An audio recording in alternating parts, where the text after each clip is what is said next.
Muy buenas tardes, amigos televidentes. Una vez más con ustedes en Bill Wall, Inversiones y Finanzas. Pasemos a las imágenes de inmediato. Hoy, 18 de julio, y el tema central es bancos centrales, evolución y función.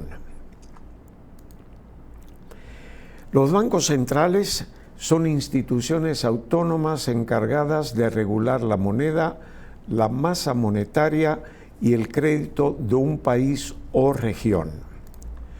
Su evolución pasó de ser bancos privados que financiaban guerras, del respaldo de oro a la gestión fiduciaria moderna tras la crisis como la Gran Depresión y el fin del patrón oro, a entidades públicas enfocadas en mantener la estabilidad de precios, controlar la inflación y apoyar el crecimiento económico. O sea, se ha expandido la función a través del tiempo. Y aquí tenemos imágenes de los 5, llamémosle, principales bancos centrales, puesto que son países cuyas monedas están autorizadas, aceptadas para servir como reservas internacionales. Y en el centro tenemos la Reserva Federal con el símbolo de dólar en Estados Unidos, que es la moneda más importante que hay y la que usualmente utiliza más bancos para dar valor a su propia moneda. Tenemos a la derecha, la parte alta de este cuadro, el Banco de Inglaterra con el símbolo de la libra esterlina. A la derecha tenemos el Banco Europeo con el símbolo del euro. En la parte inferior a la izquierda tenemos el Banco de China con el símbolo del yuan. Y a la derecha, en la parte inferior, el Banco de Japón, en Tokio, con el símbolo muy parecido al yuan del yen japonés. Estas 5 monedas, dólar, libra esterlina, euro, yuan y yen, son las 5 monedas que son aceptadas para fortalecer, para darle valor a las monedas internacionales, que los bancos las pueden tener, las bancos en otros países lo pueden tener como existe en República Dominicana para fortalecer como respaldo a su moneda, en nuestro caso el peso. Evolución histórica. Orígenes en el siglo XVII al XIX. El primer banco central moderno fue el Banco de Suecia en 1668. Seguido por el Banco de Inglaterra en 1694. Inicialmente eran bancos privados que prestaban dinero a los gobiernos a cambios de privilegio, como el monopolio para emitir billetes. Estos bancos tenían la autorización de emitir los billetes, no había un banco del gobierno que lo hiciera. Eso fue cambiando y lo vamos a seguir viendo en las siguientes imágenes. Y aquí tenemos el 1668, el Sveriges Riksbank, una imagen de hace 250 años, y en 1694, The Bank of England, que pueden ver la imagen que data de 232 años. El concepto de respaldo del oro en la banca se refiere al sistema histórico en que el dinero en circulación, billetes y monedas, tenían un valor equivalente a una cantidad física de oro, depositada en las bóvedas del Banco Central o del Estado. La gestión fiduciaria bancaria es el servicio mediante el cual un banco o sociedad fiduciaria administra bienes, inversiones o recursos de terceros bajo un contrato de fideicomiso. Su función principal es proteger el patrimonio y garantizar que los fondos se utilicen estrictamente para los fines establecidos por el cliente. En esta imagen puede ver el primer concepto de respaldo de oro. Aquí tienen una serie de billetes de dólares con estos lingotes de oro, que significa que el Banco Central tiene, como en República Dominicana, una porción de sus reservas internacionales en oro. No es mucho, pero creo que es un 0,5% del total de los activos internacionales. Y luego tenemos la gestión fiduciaria, que no es más que, no es una fiduciaria realmente, una fiducia, pero sí la función bancaria lo es. Por ejemplo, los depositantes pues traen su dinero al banco y saben que el banco lo va a utilizar para prestar esos fondos. No todos, siempre hay una parte que queda o depositada en el Banco Central o en reserva en el banco. Por consiguiente, ese dinero sabemos qué uso se le va a dar. Y el depositante está consciente que el banco va a hacer un uso adecuado, va a prestarlo de manera que cubra los riesgos para asegurarse que si hay dificultades en cobrar esos préstamos, hay activos que lo garanticen para poder recuperarlos. Y además de eso son instituciones reguladas, como veremos más adelante en esta presentación, por el Banco Central y superintendencias de banco. O sea que hay leyes, hay supervisión, hay normas y obviamente es una manera de mantener al depositante pues seguro de que los bancos van a manejar su dinero de tal forma de que cuando ellos soliciten que le devuelvan una parte o el dinero, o una parte o todo, que el banco está en condiciones de poderlo hacer, tiene los recursos líquidos para responder a esa solicitud. Pasemos a las imágenes.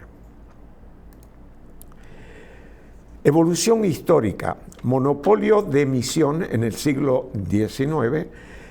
Se hizo evidente la necesidad de centralizar la emisión de dinero para evitar crisis por impresión descontrolada de múltiples bancos comerciales. En el sistema habían bancos comerciales privados que emitían moneda y evidentemente cada uno pues manejaba los fondos de alguna manera y eso podía traer crisis severa como sucedió. Modelos modernos ya en el siglo XX, tras la Gran Depresión de 1929 al 39, que fue una quiebra global, se consolidó el modelo de instituciones estatales o autónomas responsables de gestionar la economía nacional. Es decir, un banco perteneciente al Estado, el Estado responde, que iba a ser el banco que emitía la moneda nacional y que iba a ser responsable de manejar las finanzas del país.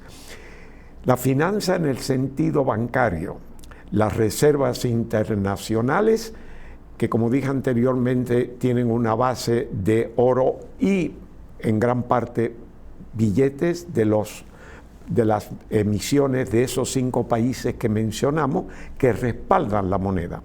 Entonces, estas empresas en América Latina, estos bancos surgieron a partir de 1923 mediante las misiones Kenmare.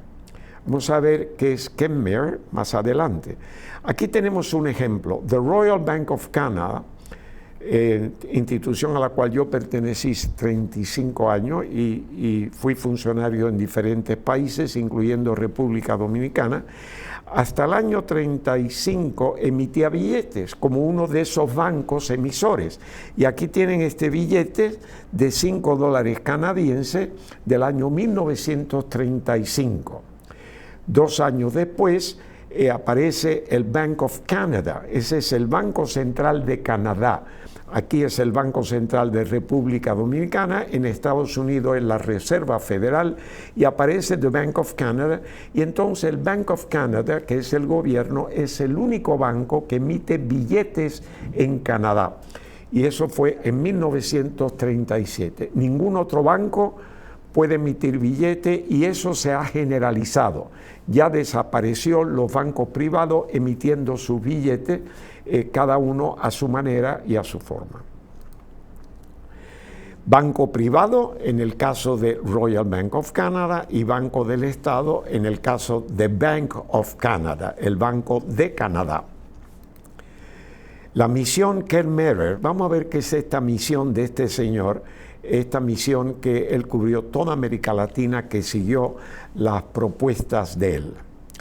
Las misiones Kerr-Mehrer fueron un conjunto de asesorías económicas liderada por el economista estadounidense Edwin Kerr-Mehrer entre 1919 y 1931. Diversos gobiernos latinoamericanos, incluyendo Colombia, Chile, Ecuador, Bolivia y Perú, contrataron a este grupo de expertos para modernizar sus estados, creando instituciones de control financiero que aún perduran. Sus propuestas sentaron las bases del sistema financiero moderno de varios países de la región. Bancos centrales se establecieron para consolidar la estabilidad monetaria, la emisión de billetes y regular la liquidez, alejando la política monetaria del control directo de los gobiernos. Hacemos una aclaración en este caso, y es que la ley de los bancos centrales hace que sea, aunque pertenezca al gobierno, opera y actúa totalmente independiente del gobierno. Es decir, el Banco Central no le presta al gobierno. El Banco Central es el depositario de las reservas monetarias del país, pero su política monetaria, que veremos más adelante, es totalmente independiente y el gobierno sigue con su función administrativa de los recursos del Estado y obviamente la parte impositiva para generar recursos para sus gastos, asistencias sociales, etc. O sea que el Banco Central es independiente en su política monetaria. Volvamos a la imagen. También se crearon Contralorías Generales, creadas para fiscalizar y auditar el uso de los fondos públicos, mejorando la transparencia estatal. Eso no se trata solamente del Banco Central, es obvio que tiene que ver con la Contraloría que investiga, revisa, supervisa los fondos del Estado. Hacienda, que es la administración de las finanzas estatales, tiene la Contraloría para verificar que actúa tal como lo exige la ley. Superintendencias bancarias diseñadas para vigilar y supervisar a los bancos comerciales, garantizando la seguridad y confianza de los ahorradores. Patrón oro. Se instauró la paridad fija entre la moneda local y el oro para asegurar el valor de la moneda y evitar la inflación. Conforme a la propuesta del señor Kerr-Mehrer, por ejemplo, el Banco Central de la República Dominicana y la Superintendencia de Bancos se crean en octubre de 1947 mediante la Ley General de Bancos número 1530. Nació como un organismo estatal dependiente entonces de la Secretaría de Estado del Tesoro y Crédito Público para supervisar el creciente sector financiero del país. Aquí nos estamos refiriendo a la Superintendencia de Bancos, que se crea justamente con el Banco Central, pero que originalmente respondía a la Secretaría de Estado del Tesoro y Crédito y posteriormente pasó a ser independiente, pero bajo la tutela del Banco Central. Sigamos con las imágenes. Hubo un acuerdo llamado Acuerdos de Bretton Woods en 1944, esto fue un año antes de concluir la Segunda Guerra Mundial. Los acuerdos de Bretton Woods fueron un conjunto de normas y regulaciones económicas pactadas en el año 1944 por, coincidentalmente, 44 países aliados para establecer un nuevo orden financiero internacional al finalizar la Segunda Guerra Mundial. Su objetivo era evitar la devaluación competitiva de divisas que causó la Gran Depresión y fomentar la estabilidad comercial. Puntos claves del acuerdo. Este sistema transformó la economía global al establecer dos reglas fundamentales. El dólar como moneda de reserva. El dólar estadounidense se convirtió en la principal moneda de referencia mundial y aún sigue siendo la principal moneda. El patrón oro, Estados Unidos se comprometió a fijar el valor del oro en $35 la onza. La onza Troy, que es de 31.103 gramos. No es la onza usual, que son de 28 gramos.35. Las demás monedas vincularon su valor al dólar, estableciendo un sistema de tipo de cambios fijo. El dólar valía $35, que era la onza Troy de oro. Entonces todas las monedas se usaban el dólar como moneda de reserva, de referencia, pero sabían que el dólar estaba fijado a $35 la onza Troy. Aquí tenemos una imagen de los acuerdos de Bretton Woods, conjunto de normas y regulaciones económicas pactada, como dijimos, en 1944 por 44 países aliados para establecer un nuevo orden financiero internacional al finalizar la Segunda Guerra Mundial. El concepto de respaldo del oro en la banca se refiere al sistema histórico en que el dinero en circulación, billetes y moneda, tenía un valor equivalente a una cantidad física de oro depositadas en las bóvedas del Banco Central o del Estado. Patrón oro clásico, hasta la primera mitad del siglo XX funcionaba bajo el sistema de patrón oro. Las instituciones financieras emitían papel moneda que representaba una promesa de cambio por una cantidad específica de oro físico. Fin de la convertibilidad. Este sistema colapsó a nivel global en 1971, cuando el gobierno de Estados Unidos, bajo el mandato de Richard Nixon, eliminó la convertibilidad directa del dólar estadounidense al lingote de oro. Él saca el dólar del oro como base, como reserva, y lo independiza, como veremos a continuación. Era del dinero fiduciario. Actualmente, las monedas de la mayoría de los países son dinero fiduciario o fiat. Eso significa que el valor del dinero ya no proviene de un metal precioso, sino la confianza pública en el Estado que lo emite y de su aceptación generalizada como medio de pago. Esto es muy importante, que todavía mucha gente cree que la moneda está respaldada por el oro. De hecho, el peso dominicano, cuando surge con la creación del Banco Central, se conocía como peso oro. Se asumía que la reserva era oro, pero eso, como ya sabemos, cambió en el 71 y ya no había esa reserva exclusivamente de oro. Hoy hay una reserva de oro, no cabe duda que hay, pero es mínima en comparación. Tienen la reserva de los 5 países principales económicamente del mundo, que ya lo vimos al inicio, es decir, Estados Unidos, la Comunidad Europea, el Reino Unido, Japón y China. Se puede tener cualquiera de esas monedas como reserva en el Banco Central. Y en realidad lo que responde es la economía del país, la solvencia del país, la estabilidad del país. Y eso es lo más importante, de hecho, en un mundo ya globalizado con muchísimos cambios. Volvamos a las imágenes. Aquí tenemos, por ejemplo, el cambio que hubo, el patrón oro. Volvemos a esta imagen donde están las monedas y los lingotes. Viene el acuerdo de Bretton Woods, que no está aquí, pero eso fue en el año 44, que fija precisamente esa reserva en oro.